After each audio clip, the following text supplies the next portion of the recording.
Hello, everybody, and welcome back to the State Champ Studio alongside former Michigan State Spartan Mackenzie Long. My name is Kara Lyles. Well, Kenzie, the weather's been a little bit up and down, but we're getting through that rough patch, and we're finally being able to play some softball. And with that, this episode I'm so excited for because we're finally revealing our first top 10 list for Softball Player of the Year. Yeah, the weather has been tough, but I think we were able to get some games in, and so we worked really hard on gathering stats and kind of getting out that initial top 10 list, so we're excited about it. Absolutely, and stay tuned because we're going to have that list later on in the show for you.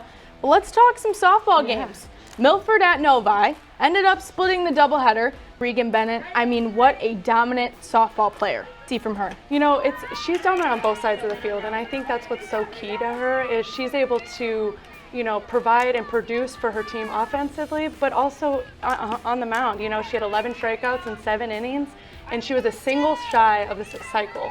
Home run, a double, and a triple. She does it all for her team, and I think that's huge for Novi and their chances moving forward. How, for people that don't know softball or baseball all that well, how difficult is it to hit through the cycle? Oh yeah, I think, the crazy thing is for her to miss it just by a single. Yeah. Most times you miss it by the triple or the home run, but she had a home run, a triple, and a double, and so it's hard. Especially getting that triple. I think she's a pitcher. She's not meant to have speed, and so ability to run the bases, but also produce offensively is a big deal. High school is a little bit different from college, but to be able to hit a triple, I feel like at any level. Yeah. I feel like, to me, that would be the hardest to hit, is a triple, right? Oh, 100%. I think, in the collegiate game right now, I think the nation's leading triples is like 6. Which is not a lot. No, not a lot at all. And I think, so for Regan to be able to hit a triple in a high school game as a pitcher is a big deal, and it is hard to definitely get to third base. How tough is it to go from offense to defense? It's tough to do both, I know that. It's tough to do both, but the fact that she excels at both is what makes her great. And I think, to be able to compartmentalize her ability offensively and defensively makes her, a strong player to go against. And not just a strong player, a strong leader. Yeah. The younger girls on her team seeing that, okay, she's doing this, I am capable of doing the same thing. Yeah, exactly. And I think, leading as a presence on the mound, but then, being able to have a presence in the box allows her teammates the freedom to say, okay, she's got my back, now let me learn from her. Absolutely. And speaking of having a presence, we're going to move ahead to our Woodhaven and Allen Park game. What a showdown. What a showdown. 2 ranked teams. Allen Park pulled off the win, 2-1, but it was only by 1 hit. Yeah, 1 hit, and I think, that game's always fun because that's a big rivalry between the 2 teams, and it was actually the first rival game on Allen Park's new field, which made it fun. But only 1 hit. 1 hit changed the game for Allen Park, and it came off the bat of Morgan Sizemore, who was also on the mound for them, and unreal for her to be able to, help her team on both sides of the field as well. And we were talking earlier, 4th inning. Right? Walk us through what happened in the 4th. And I have to give credit to Grace Usher, the pitcher for Woodhaven. She threw a 1-hitter. That's insane. That's especially against a lineup against Allen Park. Absolutely. So in the to be able for Morgan Sizemore to come back after letting up the run in the top of the 4th and to come back in the box and take control with a 2-run bomb in the bottom of the 4th, that takes some mental strength, and for her to be able to do that is awesome. And mental strength. I know, you can have as much talent in the world on both sides, offense and defense, but to have that mindset, like, okay, I let this run up, but now I'm going to go pick my team up and I'm going to give us the lead. Yeah, I think that's the difference maker for an athlete.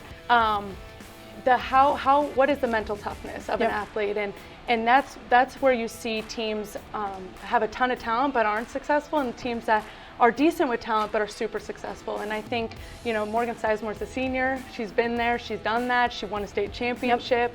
The adversity she's gone through before, the adversity Allen Park has gone through before, allows them to have that mental toughness when they're down by 1 run. Yeah, absolutely. And we talked about having that presence. And she, again, is a leader and just is able to show those young girls on that team that we can do this. I've been here before. I want to show you how you can get there as well. Yeah, and I think it's huge for a senior to come in at that moment. We talked about having a young team last week with Allen Park, and they do have a young team, and so for their senior to come through in that game is a huge deal for them, and I think that's going to catapult them moving forward. Absolutely. Let's move on ahead. Jenison versus Lowell. Jenison's ranked 7th in the state, and they showed us exactly why they were ranked 7th. They outscored Lowell 24-0 in a doubleheader. What was clicking for them at the plate? You know, the ability to, the long balls and all that are fun, but when you're able to pass the bat one after the other, and consistently score a bunch of runs, that's what makes a team offense so important, is being able to string hits together and put some runs together, and that's why we're seeing why they're so strong. And on top of that, they only let up one hit in the doubleheader, you know, so it's easy when the bats are going, but when you're also only letting up one hit, you're going to win a lot of ball games like that. And I feel like it's pretty typical sometimes you see maybe 1 through 5 in the order that's, constantly producing runs. But to see 1 through 9, how important is that to have just a whole lineup of hitters? Yeah, I think when you have a whole lineup of hitters that are producing somewhere for them, whether that's moving runners, whether it's passing the bat, whether it's taking walks, whatever that looks like, I think that allows the 1 through 5 the freedom to be successful, because when the pressure is always on that one kid, it becomes a lot. But when your 1 through 9 is having success, it makes it easy, makes it fun, it makes it a team sport, which is what it is. Right, and I feel like when you have your whole 1 through 9 lineup going, I mean, like you said, the pressure's taken off. In a team like that, every role is important. And I think that's what they're seeing and why they're so strong and why they're so successful is knowing what your role is and then taking it and running with it. Absolutely. And moving on ahead, Hudsonville versus West Ottawa. I mean, a very, very, very strong offensive outing from Hudsonville. What was clicking for them? Yeah, again, 38 runs in 2 games. It's hard to fathom how good of an offense you have to be to score that. And they're both strong teams on the west side of the state with Hudsonville and Jenison. And I think it's important to see that not only are they scoring a ton of runs, but they're barely letting any runs, if not any. And so, it's going to be fun watching these two continue to grow and have a strong presence on the west side. Right. And I know you're not originally from Michigan, right? Yes, correct. But you did play at Michigan State. So do you know a little bit about, is there a rivalry east side, west side of the state? I think there's always the want to prove. Whether it's, south, north, east, west, you always want to prove that you belong and you deserve to be there, and these teams do. They're showing it, and it's fun to see how many runs they're scoring, how many one hitters they're providing in a doubleheader.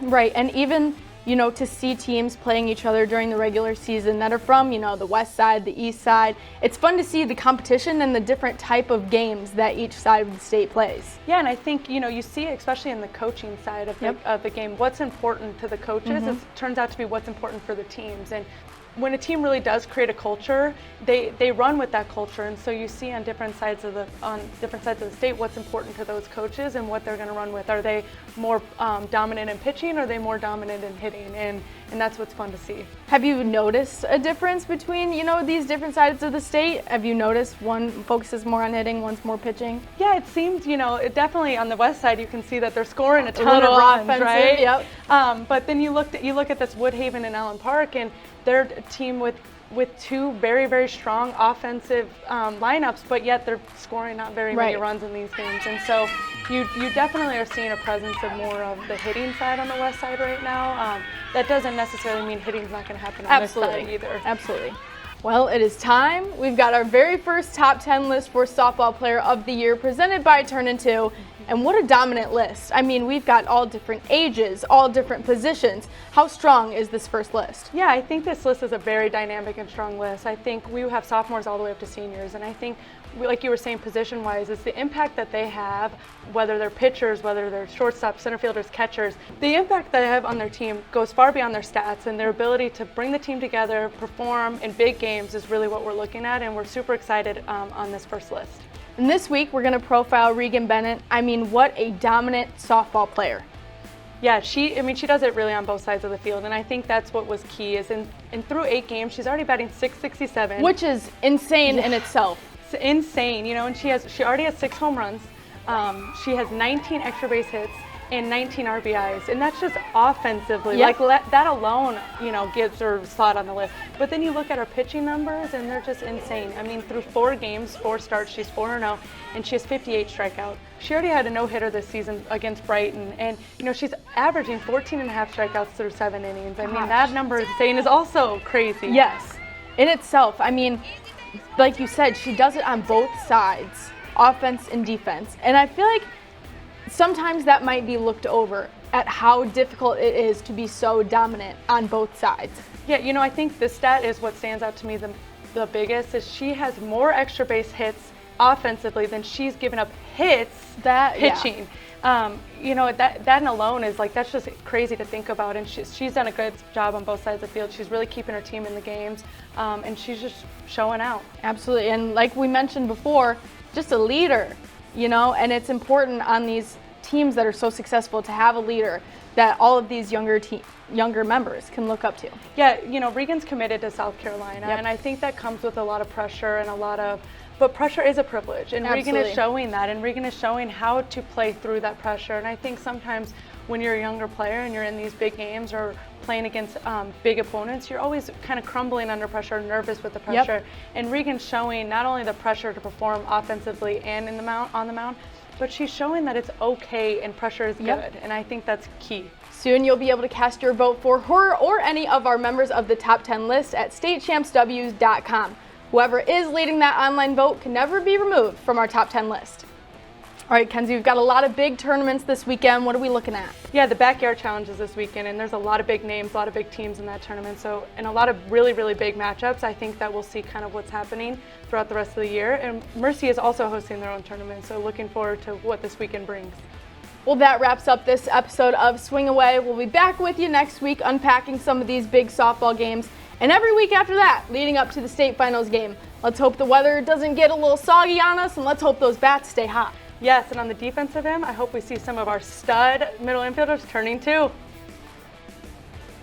State Champs Swing Away is presented by Lawrence Technological University. Be curious, make magic, visit ltu.edu. Swing Away is also brought to you by the Michigan High School Athletic Association, promoting the value and values of educational athletics. The Michigan Army National Guard, a proud sponsor of the MHSAA. The Detroit Athletic Club Foundation Male and Female Athlete of the Year Awards. Who will be this year's award winners? Find out live June 5th only on State Champs Sports Network. Turn Into Softball. Experience Turn Into Softball, where the mission to build champions both on and off the field.